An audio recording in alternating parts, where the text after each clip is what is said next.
C.K. Williams was a highly respected poet who began writing poetry in the late 1960s and continued publishing various collections of poems all the way up until his death in 2015. And over the course of his lifetime, the PoetryArchive.com outlines 24 distinct awards that C.K. Williams received. He was very highly respected within the literature community when he was alive and authoring poems.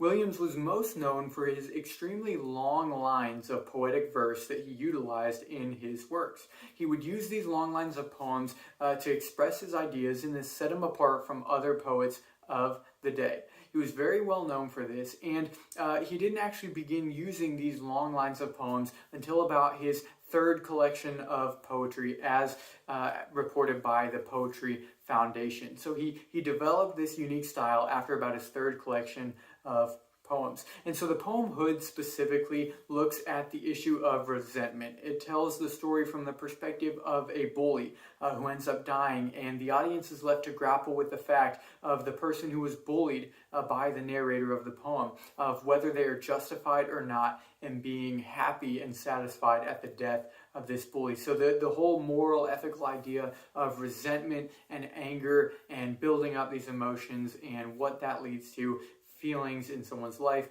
is what the reader is left to grapple with.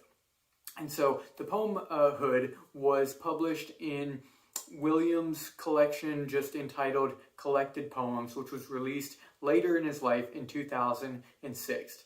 And so the Hood is a poem that does not follow Williams' unique style. He actually doesn't utilize these long lines of verse as he did sort of in his prime in throughout the late 70s and 80s and 90s when he was writing collections of poems. However, it does conform to Williams' typical use of themes. So while it doesn't conform to his use of style in terms of the long lines, it does conform to his theme in terms of the ethical dilemmas that it causes the reader to grapple with.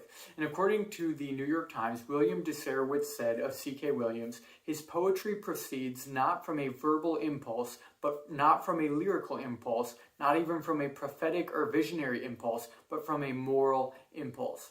Everything in his work is held up to the most exacting ethical scrutiny, beginning with the poet himself. So Williams liked to challenge his readers with ethical dilemmas. He was a morally upstanding person who liked to ponder these ideas and challenge these readers. And this can be seen very clearly in the poem Hood, where the reader is challenged with the idea of resentment. And is it justified? And is this anger justified? So Hood stands as just one of the many poems out of C.K. Williams' large collection that contributes to this idea and helped build up the large honor that this poet received throughout his life in terms of the many awards. This is just one poem that's an example of why he was deserving of those many recognitions.